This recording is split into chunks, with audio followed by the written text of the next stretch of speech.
इथं गावात पूर आली आणि शाळा बुडली. त्याच्यानंतरनं गाडगेवाडीत शाळा हे करायला लागली, पाडायला लागली. वरनं आदेश आला की पाडा नाही तर ही कधी अपघात होऊ शकतो. त्यानंतर 2-3 वर्ष आमच्या शाळाच मंजूर झाल्या नाही. त्यात कोरोना आला. पुरी शाळेची म्हणजे हेच झाली. पोरांनी आता शिक्षणाचं लय अडचण झाली. गरीब लोक कोण पूर्ण करेल? सुविचाच्या हे पूर्ण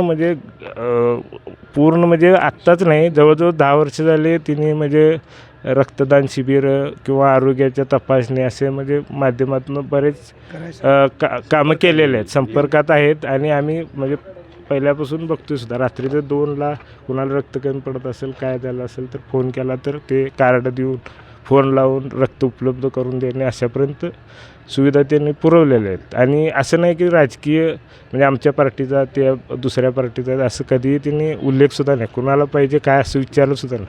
लागतात हे कार्ड घेऊन जावा आणि मी फोन करतो, तिथं उपलब्ध ब्लड असेल काय असेल सुविधा त्यांनी दिलेल्या आहेत.